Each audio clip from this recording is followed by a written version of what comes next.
All right, we welcome the UCLA Bruins, head coach Cori, Jaelynn Penn, and IImar'I Thomas. Coach, we'll have you make brief opening remarks, and then we'll take questions. My least favorite press conference. Yeah, I just told them in the locker room that they showed us so much in the last, over this whole year, the way to handle adversity, the way to respond to things that are out of your control, that how powerful it is when you come together and do something bigger than yourself. And they showed me a lot and our staff a lot, but more importantly, they showed themselves what you can accomplish when you just stay committed to loving each other and growing every day. And they showed tremendous fight. Our team showed tremendous fight. And, it's hard because, we really haven't had our team most of the year. And when you look at that game, you can't tell me this isn't an NCAA tournament level team.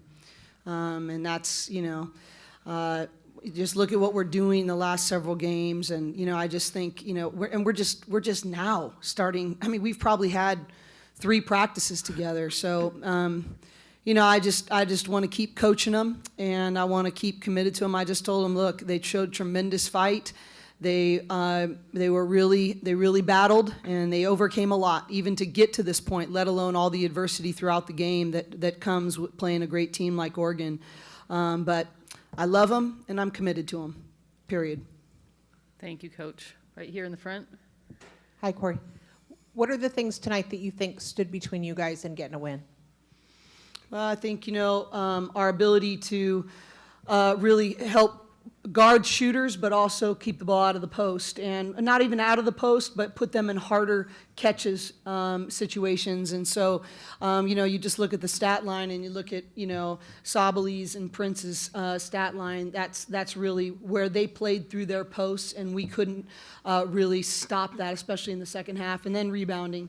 I thought we had to out-rebound, and we were +2, I think, at the half, and it ended up -10. So I think that's a really key factor. And they got to the free throw line, and those are high percentage shots. And so the combination of rebounding, post catches, and getting to the free throw line more, I think that was the difference in the game. And our ability, we just didn't. Our offense didn't, just like their offense created the kinds of catches they wanted. We didn't quite create the kind of catches for our players and get easier baskets. We had to work really hard on our own as opposed to our offense creating easier catches. And so I think that hurt us as well. Okay, up here in the back. Mm-hmm. Andrew Hobner, KZI in Eugene. Cori, there was a possession there, I think it was about like 24, 25 seconds left, where from our vantage point behind your bench, it looked like, I think it was Sedona stepped out of bounds and got it back in.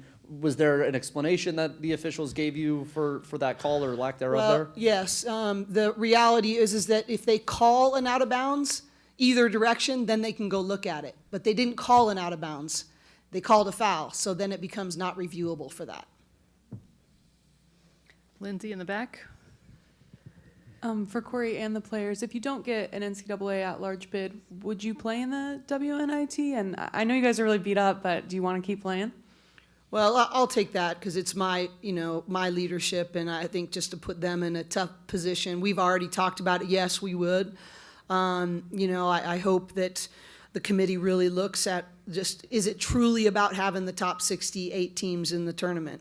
And you can't, if you just keep watching all these tournaments right now and put this game up against those, you have to take a really good hard look at that. And how many, we've had 6 out of 9 of our players miss 10 games or more, so of our top players. So it's just, we're at a point now where we're just getting our group together. But it's my call as a leader of the program, and we've made our decision that we would play. But I sure hope it doesn't come down to that, because this is a dream of theirs, and I want to keep coaching them in that dance. This is for both players. This has been a rather wonky year for all of you guys. I know Coach just touched on it, but what's this adversity taught you? What lessons have you gotten out of this year? Go ahead, Jay. First, I want to say I'm just super proud of the team. Like you said, we've been through a lot of adversity, and we're playing our best basketball right now through it all. So I think the biggest thing it's taught us is that we can do hard things, like we can get through that and excel. The outcome didn't show how much, we've grown as a group and shown like what we put in to get to this point. But yeah, like we can do anything. We can get through anything, and I think it's made us stronger as a team as a whole. Yeah, and we definitely just grew from everything we've been through. I mean, every time we look back on a loss or a player's injured, we know it's next person up. Like, we just feel as if there's nothing that we haven't got through together. So I think that's something that we're just gonna keep with each other forever, for sure. On this side over here. For Jaelynn, yesterday, Coach talked about you getting your mojo back after your hand injury. Can you speak to that because you showed out tonight? Yeah, I just kept believing. Every shot I took before this game felt good. I just kept believing that it would go in. Never lost confidence in myself, and it helps because my coaches and teammates just like keep shooting like it's gonna fall. So that's the biggest thing, just never losing self-confidence and just believing that I can still be me. For both players, can you talk about, both of you chose with that extra year to come to UCLA, what this year has been like and this journey has been like for you guys to finish out here and be a Bruin in your final year with, playing collegiate basketball? I would say just one word, just grateful to be able to put these 4 letters on. It's such a big deal. I mean, regardless of how the outcome of this year has been, like playing here for me has been a privilege. So I'm going to keep that with me forever, and I'm glad to be a Bruin. Okay, we've got 2 questions over here and then over here. So, Michelle? Back to me. Okay, thank you. Cori, I don't want to take us too far off topic, but Charlie retired today.